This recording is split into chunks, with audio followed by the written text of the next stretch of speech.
I think it was just such a leap for me out of my comfort zone, telling somebody and also just having them react in like a positive, supportive way where I think it calms like all of my nerves and fears of like, hey, it's gonna be like a deal breaker for someone and someone's not gonna like me because of, my visual impairment. They'll think of me differently. So I think that was just like a huge thing I had to get past.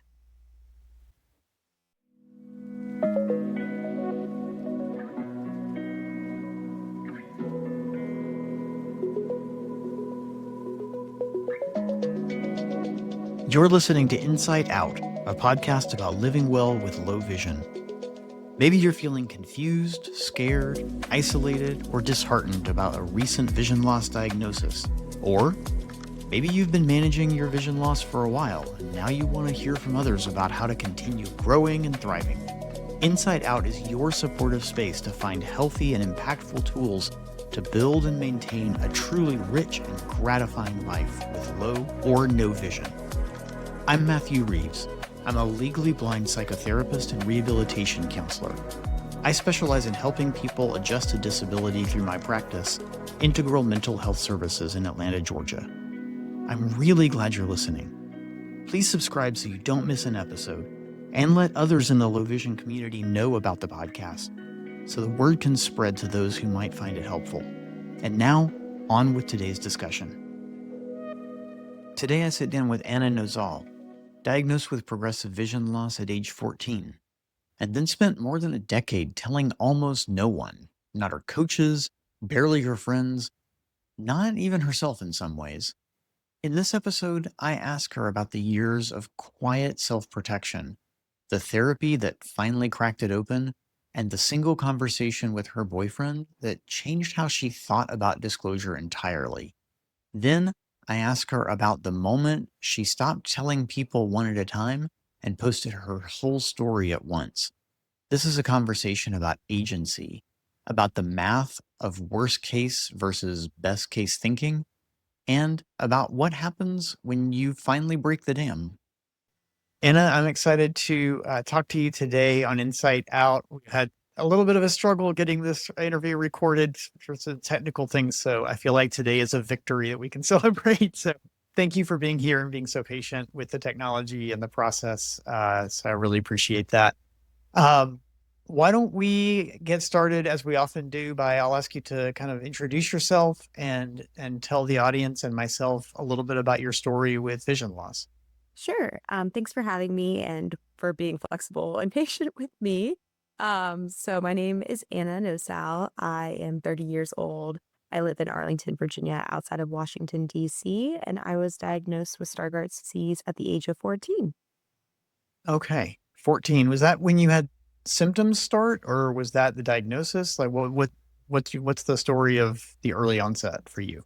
I joke that hindsight is 2020 in this case, very ironic, but I think now looking back, I remember some of these symptoms probably emerging late elementary school through middle school when you start, having to take notes and look at the board or projector screen. And, when I was playing sports, I was playing soccer and softball at the time and noticing that, my hand-eye coordination maybe wasn't once what it was on the field. So looking back, I think my symptoms probably started presenting earlier, but it wasn't until when I was 14 and we started going to some different eye doctors for opinions and they couldn't correct me that one of them was able to diagnose me with Stargardt's disease. Oh, wow. So like for a lot of us, that diagnostic process is so challenging. It sounds like you found the doctor who spotted it relatively simple. You're a lot younger than I am. I think it's easier now for doctors than it was when I was being diagnosed. So that's a good thing. What was that like for you in your diagnostic process at 14? And you were into sports and athletics. That might have been that was not the case for me. So I don't have that experience. What was that like? Yeah, great questions. And yeah, even now I hear people really struggle with the diagnosis process and really pinpointing what it is. So I am grateful that we were able to diagnose it early on because I think it alleviated a lot of different appointments and confusion. But yeah, when I was diagnosed, I remember just not really understanding, I think, the severity of the diagnosis. basically we were referred from the optometrist to a low vision specialist for further kind of validation of the diagnosis. But basically, my dad and I went home from the appointment and just started doing what I think almost everyone that's diagnosed with a low vision disorder of some kind is you just jump to Google. And it was pretty scary. I think I heard from a lot of others that, you come across these Facebook groups and other sites where I feel like what sticks out to everyone is that there is no cure and it's a blinding eye disease. And I just remember both of us not really understanding, like, was I going to go completely blind? How fast would this progress? I think there was just a lot of unknowns. I remember my dad being very emotional and crying, calling my mom since they were divorced, to tell her the news. But I think I kind of just retreated a little bit and Hmm. sort of went into that denial stage where, um, like you grieve anything. It was more just like denial, like, hey, I'm about to start high school in a few months. Like, this can't be happening to me.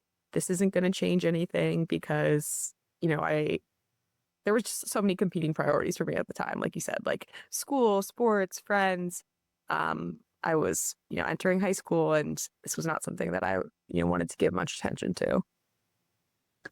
Not something I wanted to give this that much attention to. Yeah, I can appreciate that. Every time I've had to give attention to it, I'm like, this is not how I'd be preferring to spend my days. Exactly. I know exactly what you mean by that. How did that, I, for most people, there comes a point, either it's a moment in time or it's a gradual process, but there comes a point where it's like, oh, I have to pay attention to this. I can't deny it. It kind of gets it kind of forces its way into our consciousness. Was that your experience? I think there's been several moments at different like milestones and points of my life, I would say. I think the first one that I had to accept was okay, I was going to high school, again, not knowing what progression or how fast this would happen with my vision loss. My parents wanted to go to the school counselor and make sure that I had accommodations in high school if I needed them. And so that was Mhm. kind of like the first, I would say, step in, I think some type of recognition towards this is happening. But again, it was very, very minimal. I, went to a low vision specialist, but still refused like any type of low vision aids. And kind of what we landed on was that there would be like a small CCTV, like right in front of where I was to take most of my core classes. And that's just what I did all through high school. There was probably a lot of other things I could have from, but I think just where I was at, both with my vision and just comfortability of sharing it and kind of owning it, I was not there yet. So I was able to make that work. And then I would say the next step was um, college, where, I knew that I was going to have to work and learn more independently and, wasn't going to need to advocate for myself and have accommodations in place. And again, I didn't use a lot of the accommodations that were offered to me, but Mhm. I think it was a step of like, hey, at least they're there if I need them. And I think driving was probably the biggest thing, having to first be like, hey, will I ever be able to drive with where my vision's at? And luckily, I was pretty early on in my vision loss where with the state of Virginia, I qualified for a daytime restricted license where I could only drive from Mm. sunup to sundown. And so, while that wasn't ideal and what I, would have wanted in a perfect world, I was still happy that I could drive and kind of still live the same life a lot of my peers and friends were having. But when I graduated from college and having to, come to terms with, hey, I'm moving to a city so that I don't need to drive anymore and that it's not safe to do so for myself or others on the road. I think that was a another big thing where I had to hit that acceptance stage. Um, Yeah. so I would say it came in different parts and chunks throughout my life. Yeah. I'd love to hear more about the part related to sports and athletics because I know that's become a significant part of your life after diagnosis and later in life. What was there ever a point when uh, early on you felt like, oh, I'm not going to be able to do this thing I love, or it was in jeopardy at all, or did you just power through the whole time? How did you handle that? Yeah, and I think I made excuses and kind of put it on other things. But looking back, I had played soccer all of my life. And I had dabbled in softball just because a few of my friends were playing it in middle school, but I continued into high school, even post diagnosis, with playing soccer um, for my school team and outside of school. But after my sophomore year, I just felt a little discouraged, I think, of like how I was able to see the ball from far away. I felt like I wasn't reacting as quickly as I felt like my athleticism was at, if that makes sense. Mm. I knew it was just primarily because of my vision, but I knew that I was still capable of a lot. It just maybe wasn't soccer. So luckily, we had a really good cross country and track program at my school. And, I never attributed this to vision loss or anything, but, I talked with the coach and he was like, you're really fast without the ball. And never told him about my vision loss or anything like that. But Mm. I decided that, hey, maybe this was something, running is something I could do for longer, since it didn't involve a ball and maybe as quick of a movements and it was more of an independent sport at times versus like having to let a team member down or something to not see the ball. So that's when I pivoted to cross country and track, and again still had more vision than I do today. So there's probably a lot of trips and falls during some of those cross country practices. Now looking back, I don't know how I did as well as I did, but I was able to make that work. And I think being able to be in more control was good for me. And I think I like that it was like a sport I could continue on into my adulthood where I felt a little bit more confident doing that than I was with soccer. It sounds like that would be a frustrating experience for a young athlete to be developing in your skills, understanding the game better, your body's getting better. Uh, Everything's getting better except your performance, and that's attributable to your vision. That sounds like that would be a really hard thing to go through as a young athlete. Definitely. I think I, really had a lot of potential skills. I enjoyed it. I was passionate about it, but ultimately, if my vision isn't going to get better, then there's only, you know, such a path for me to continue on. So I, never admitted to myself or anyone that I made the switch of sports because of my vision. But, Mm. looking back and again, self reflecting, I think it was because I was trying to protect myself and be able to explore other opportunities. How did that phrase "protect yourself" is intriguing to me. How did not acknowledging the reason for the transition, or do you mean that the transition was to protect yourself? Help me understand the protection better. Yeah, I think because I wasn't admitting to other people and disclosing, even to close friends.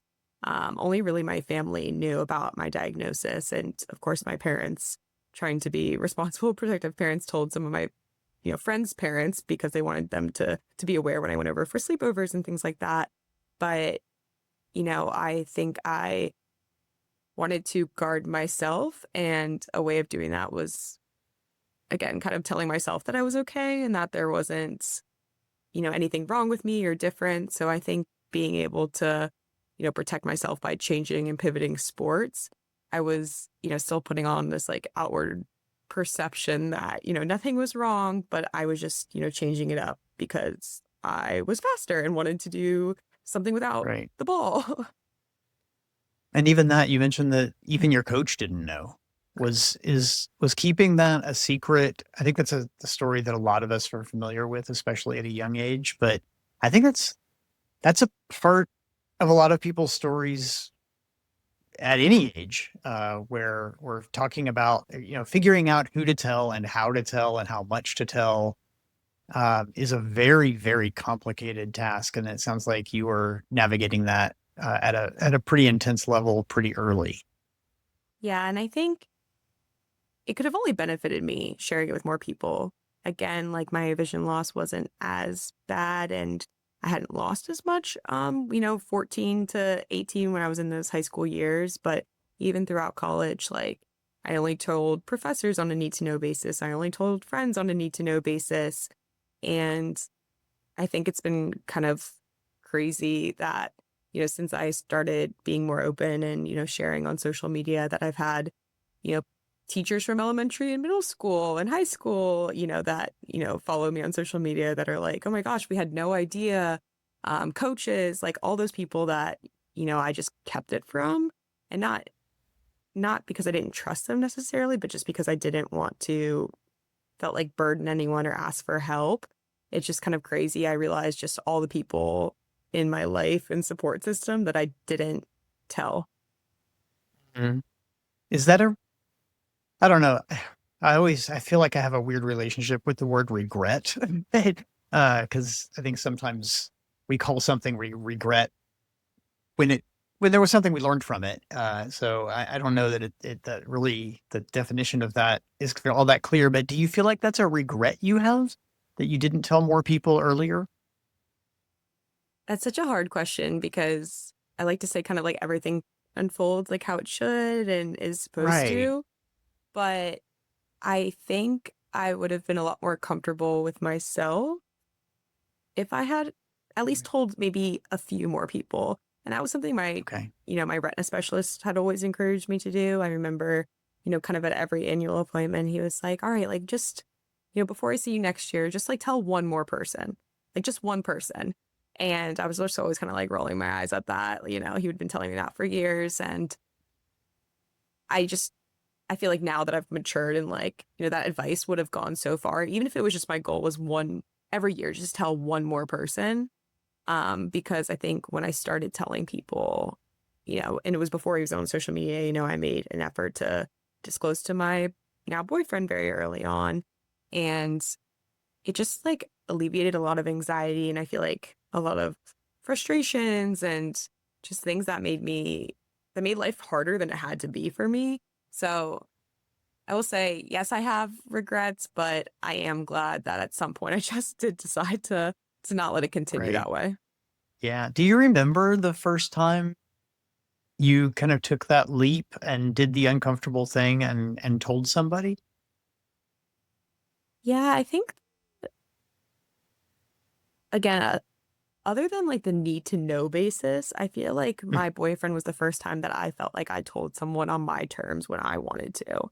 And, Mm. this is about almost 2 years ago. And, for all my other, relationships, it was kind of like felt like I would only disclose to them after we were officially boyfriend and girlfriend. We'd been on several dates and I felt like, comfortable enough that like we weren't going anywhere. Like nothing I could said would change anything. So again, I don't feel like that was like on my terms necessarily. Like I felt like I had to wait to some like comfort level. But with my Mhm. current boyfriend, I'd been working in therapy on just overall self confidence and things like that, where I was like, I think this is a huge part of it. Like, how I feel about my vision loss and feeling like I'm less than because of it. So I've been really working through that with my therapist. And it was something that I wanted to disclose early on with my current boyfriend just because I felt like it would eliminate a lot of potential and future barriers to our relationship. It would, Mm. if he was to react negatively, like maybe that's just not my person. It was something that I could kind of suss out a little earlier. And so I think, having built up the comfort with like myself and who I am and having it be just such a large piece of my life and who I am, I did share with him after our second date. And again, I was like so nervous because I work it up to be so much more in my head with like anxiety and Mm. everything like that. But um, I think it brought us closer together, not in that moment, but just even on just being able to establish that like transparency and open communication early on. And, we talk about it today, like he didn't really understand probably the severity of what I was actually disclosing because, he didn't know anyone with a visual impairment before. Right. But, Right. I think it was just such a leap for me out of my comfort zone telling somebody and also just having them react in like a positive, supportive way where I think it calms like all of my nerves and fears of like, hey, it's gonna be like a deal breaker for someone and someone's not gonna like me because of, my visual impairment. They'll think of me differently. So I think that was just like a huge thing I had to get past. You mentioned um, one was the role of therapy, but something else you said that I also wanted to get more information or at least highlight, and that was how by disclosing yes, you're revealing something about yourself to another person, but you're also gathering some information about the other person. How are they going to respond to this? What does that tell me about them? This it's a, I like thinking about that disclosure in those terms. Like this is sort of bidirectional. I'm gathering information as much as I'm giving it away. That's interesting to me. Did you find that to be has that been kind of part of the calculus going forward? Yeah, and I think before when I like had told boyfriends or anybody, it was more of like, oh, I have to get this out and just like tell them. And it wasn't more of like, I never really thought about their reaction and how I would react based on their reaction. Because I think it Right. was more just like, oh, I need to tell this and it's just gonna all be out there. But I think when I, had worked through therapy and decided to tell my boyfriend, we had actually kind of thought about like, okay, what if he negatively responds? What if he positively responds? And like kind of thought through those different scenarios. And it was a lot more important to me, like you said, gathering his reaction and the questions he asks as a result, rather than it kind of be like all in like my hands. Right. Right. How old did therapy? You told me a little bit already about how therapy helped you through that decision process. But it sounds like there was more than 2 dates worth of time that you spent in therapy talking about that. It seems like it was deeper than that. So what role did therapy play in your life in terms of disclosure or adapting to vision loss at all? Yeah, I probably started therapy in like 2022, and it was actually grief counseling because I had lost my dad and, just proactively sought professional help and guidance of kind of navigating that. And, what we established early on was some goals I wanted to get out of therapy. And, kind of A and B goals were definitely more, grief focused and family relationship dynamics and things like that. But there was always kind of that C goal of really trying to sift through why I felt the way I did about my vision loss and why I was so scared to disclose it. And it honestly took years to get to that point. We didn't Mm, really hit it until, you know, 3 years post starting therapy. It just wasn't something we got to. There's just always other higher priorities or things I felt like I needed in the short term that, kind of ruled out like, hey, I'm still losing my vision, but it's going to continue on that trajectory. We'll get to it when we do. right. So then when we finally kind of sifted through the other priorities, my therapist was like, let's circle back to goal C. We can't avoid it, any longer. We have kind of gone through everything else you need. And, I think the way she approached it was more holistic of just kind of self-confidence and all of that, where, we kind of worked through a whole self-esteem workbook. And I just found that all of the exercises and scenarios we were talking through and working through together, almost all of them had to deal with my vision. And they were all like circumstances of like Mm. meeting my friends at a restaurant, but not being able to find them. And it was just like almost everything was vision related. So I don't know whether she planned to or not, but they kind of all just, I think, kind of happened in parallel at the same time. Did you, given that that wasn't the central thrust of what you were working on, it literally took years to even hit that goal or to even work on that goal.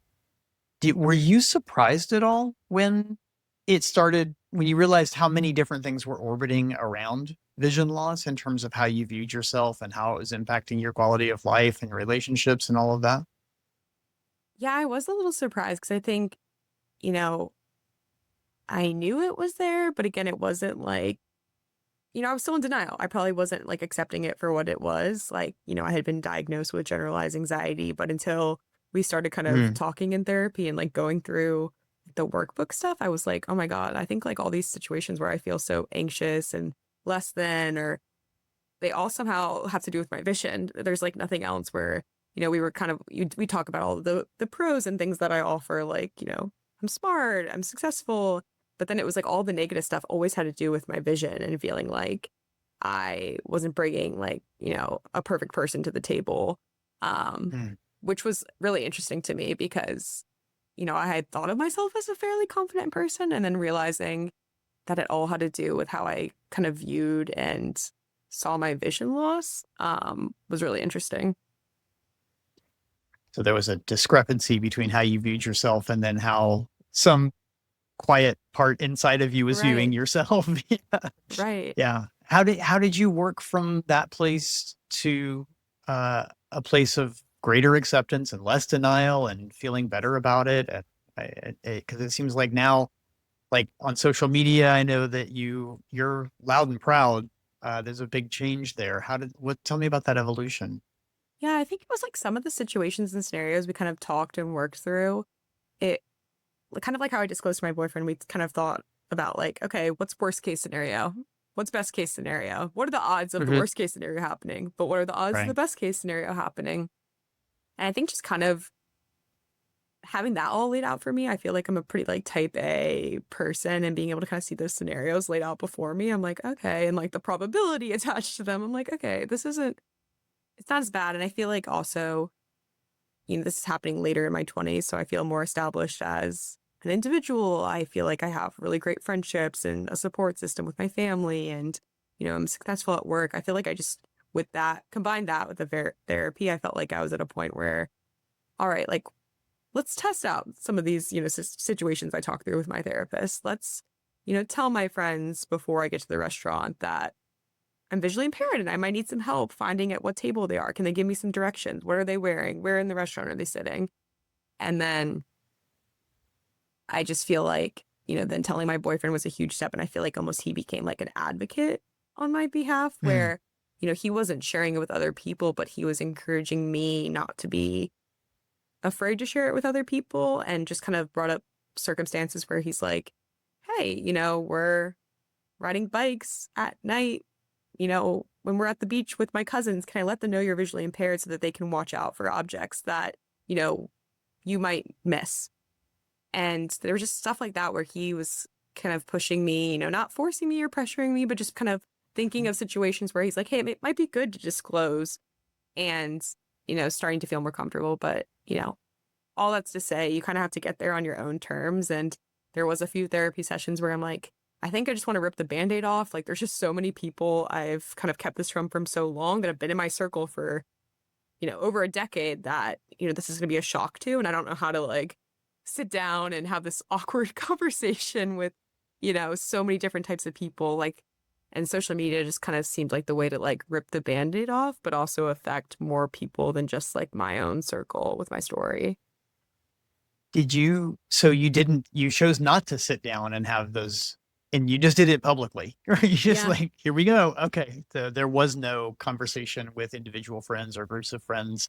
It was all social media. How did your friends respond? You did a public thing and then you had these private relationships respond to it. I'm curious when they learned that, what was their response? Yeah. And I mean, yeah, now even saying that, like, I don't know why it was just so much scarier for me to have these, like, the daunting thought of having to sit down and, like, try to explain to people why I kept it hidden for so long than it was just to, like, literally press post. And, um, but I think I kind of, I think I liked that approach where it was just all out in the open. And then I could kind of, again, I, what was in my control was posting that and posting it, my story, how I wanted to. But then it was kind of in my friends and family and strangers' hands of how they would react. And I think I'd worked with my therapist on like, what if people react negatively, but what if they react positively? And again, like, I feel like my boyfriend was just such a big supporter that, he's kind of like talking me down as I'm like posting it and like freaking out as, likes and comments and all that start to come in. But I didn't tell anyone else other than him and my therapist I was going to post that. So, obviously my mom is texting me like, I'm so proud of you. Like, where did that come from? Like, you know, so many years later. And, my retina doctor was telling me just tell one more person each year. And then I, ignored that advice and then just told thousands. You're right. What if But I tell 8 billion people? but it was really emotional. I think I was still very stressed about like what type of reaction I'd have from other people. I kind of knew everyone would be supportive, but I was almost worried that I was hurting. I almost felt guilty that I had kept it from so many close people for so long that I felt guilty in that, people would be disappointed that I didn't feel enough trust or maybe in comfort in them to confide in them earlier on. I think that was something that I was really anxious about that, hey, I did keep this a secret for so long. Like, I hope like my best friends aren't like, wait, why did she not tell us? Or I was also wondering, like, how many people are going to be like, oh, duh, that explains so much of why Anna never waves to us on the street, or like, does that weird thing with her phone and she zooms in. So I just didn't really know what people were going to think, but obviously the support was like overwhelming. And, even to this day, people that, I finally see for the first time since I posted that are like, hey, I love that you shared that. Your videos mean a lot to me. I had no idea. Um, so I would say still I'm glad that I did that. Yeah, yeah. I'm so glad you got the support that you were looking for and deserve. I'm struck by what you were saying about processing through what's the worst thing that can happen, what's the best thing that can happen. I think this is just my own personal theory. I don't have data to support this, but it makes sense to me that from an evolutionary standpoint, we are programmed to think about the worst case scenario Right. because that protects us. So even if it's unlikely, that's where we're going to put our energy unless we make an intentional effort to say, all right, well, what's the best thing that could happen?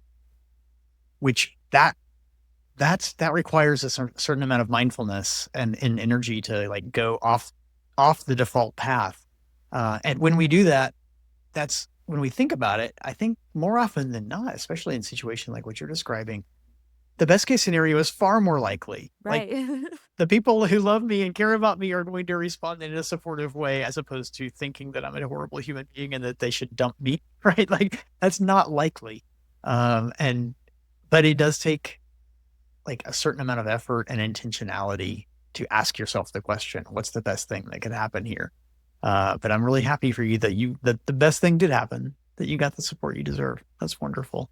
Thank you. Yeah, Uh, exactly. It sounds ridiculous when you like break it all out like that in your head, but again, that's where we all jump to is worst case yeah, and it's possible. not ridiculous because we're human beings and we've evolved and our brains work a certain way to protect us. Yep. So I don't think it's ridiculous at all. It's just the way brains work. So, and that's okay.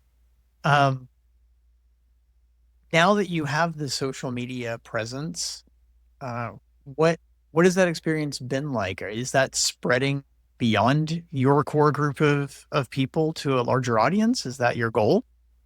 Yeah, I think again, shout out to my therapist. She had me write down my why before I ever posted. She was like, you're gonna Hmm.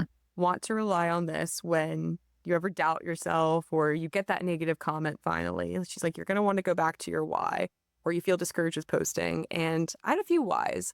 I think the number one was like for myself again, like rip the band-aid off, tell everyone, get it out in the open, not feel like I have to hide it from anyone. And then I think two was like, educate my family and friends on, my disease, how to better support me and other people like me. And then I think the third was like, can I help other people who are 14 and being diagnosed or who are, Mm. you know, my age and are also dealing with their diagnosis, but maybe haven't told anyone. So I just thought that there was like this other angle where, outside of just the benefits to myself and the people in my core group, like, could I reach people, even just one person, honestly, that, was scared to tell somebody or felt like they were less than. And so those were kind of my like three pillars of like, okay, this is keeping me going. And I feel like, you know, in full transparency, like every time I post something, I still do get that like cringe moment of like, oh, like, why did I just put that out there? Like, that was so raw and honest and vulnerable.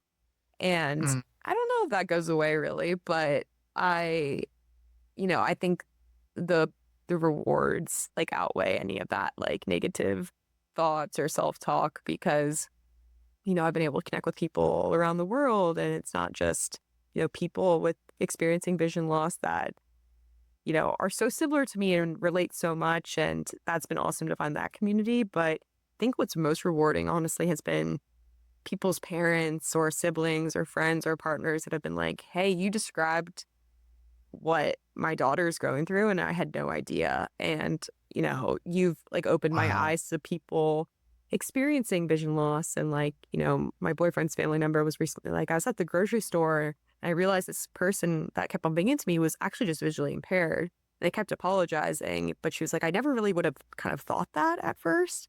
It probably would have taken me a little bit longer to get there. And maybe I would have been annoyed with this guy who kept bumping into me. But your videos have made me realize that there's like all these people out there that are struggling with this that you don't necessarily know or can tell just from looking at them. That's so cool how the voice you found now is almost filling in for the silent version of you, but for other people, right? Like you're going back in time and helping others have a voice before they're ready to have their own voice. That's really a beautiful thing. Yeah, and maybe that's why I don't like maybe 100% regret like my journey, why it took me so long, Yeah. because I feel like I have been able to like grow and from it and kind of see both sides of like what's it like keeping it a secret? What's it like disclosing? And I really do feel like everyone just kind of has to share on their own time and on their own journey and what, they feel like is right for them. But um yeah, it is cool I think now to feel like I'm giving advice to my younger self. Yeah. Yeah, that's very cool. Um, what what kind of responses, well, you've told me some about this sort of the close-up responses. I'm curious from a social media, the social internet perspective, what the reaction has been, and it's sort of, I guess, at a broad level, what have you received from the community of followers? Yeah, I would say it's all majority positive.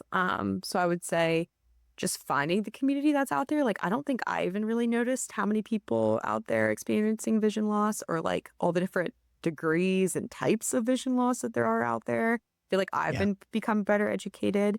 And it's just funny because like I feel like I post, more entertaining type of content, kind of, poking fun at myself sometimes. But it's funny because, other people are also posting about how they fall down the stairs all the time. And just that camaraderie I feel like I found and like support system there. But I find that a lot of my videos that, both my friends and family really like, but also just random followers really seem to relate and, feel like they benefit from is like when I try to explain what my vision loss looks like or feels like and try to put it into, almost like elementary terms or kind of everyday terms. Like, yeah, like I made a video of like, Tom Cruise's face and like, hey, I blurred out the, the center of it because that's how I see people. But I think the way I've been able to try to convey things that always felt complex for me to explain to even people like my boyfriend of how I see, I think it's mhm, given me kind of like a platform and a means of trying to communicate it in simpler ways for people to understand. yeah. So it kind of sounds like it kind of scratches a creative and a problem Right. solving itch for you. Like how do I take this really complicated thing and put it into terms that a very large audience might be able to grasp?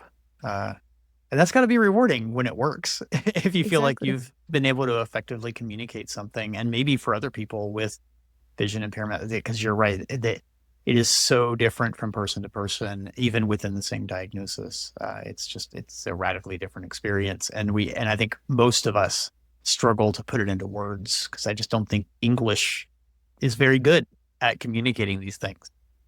So you're using the tools of images and graphics and other things besides just English to do that. That's great.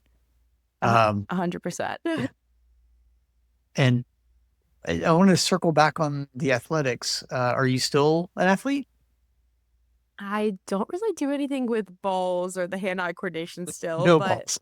Yeah. uh, I know it's like hard because I feel like pickleball is a huge trend and it has been, but I've tried that and the reaction time just isn't there for me. But people have in the blind community, I think, have just exposed me to all these different ways to play adaptive Right. sports that, again, I just wasn't aware of, like blind golf, blind tennis. So I'm definitely not ruling any of the possibilities out.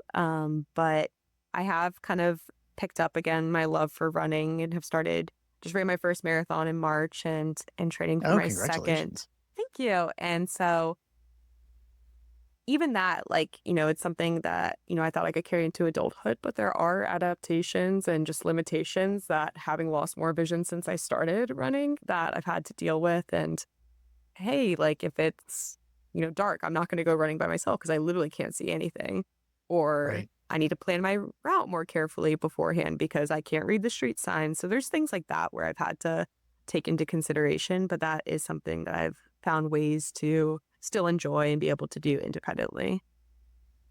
Yeah, I can relate. I'm not I'm a far from an athlete, but I try to jog periodically. And the same thing. I gonna use the same route every time. I'm not gonna run at the dark.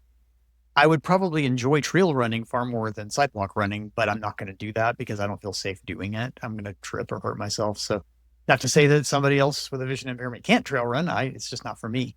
Exactly. So yeah, we figure out, well, how do I adapt? How do I fit my desires into my capabilities? And sometimes that's a question of problem solving and getting creative and figuring out how to mold and adapt and kind of squeeze into what's possible. But it almost never is it a no, you just simply can't do that. Like it's very rare. There are some things, and this has come up on the show before. There are some things like I'm never going to be a fighter pilot. Like it's not going to happen. But I can exercise. I can figure out a way to exercise if that's what I want to do. So yeah, I like hearing how you've had a similar experience to dodge and weave a little bit in order to achieve your goals and stay the active person that you want to be. That's very nice. For sure. Yeah. Um, what are oh wait, let's circle back to the social media. What are your goals for that? Where do you want to take it? That's Do a you have great ideas about It's a great what the future question. holds? I feel like October will come up on like a year of sharing my story and posting. And I think I kind of want to reevaluate and set some goals because I think it was just my only goal was trying to post and get the word out there and start making content. But I feel like, I am someone that likes to achieve and have goals to strive towards. So I think setting some, measurable and, more specific goals around, Okay. do I want to make more content like X or do I want to, try to target a more niche audience? Like, I think setting some of those would be helpful for myself. I think just to kind of stay motivated. Um, but yeah, I think like you said, it's like a nice creative outlet and does help me convey like what I'm going through to family, friends, and, otherwise. So definitely still going to do it. But I do feel like there probably should be like a time of like reflection at that year point and try to figure out where I want to go next. That's intentionality. That's fantastic. Where can people find you online? Yep. I post on Instagram and TikTok. Under what handle? Yep.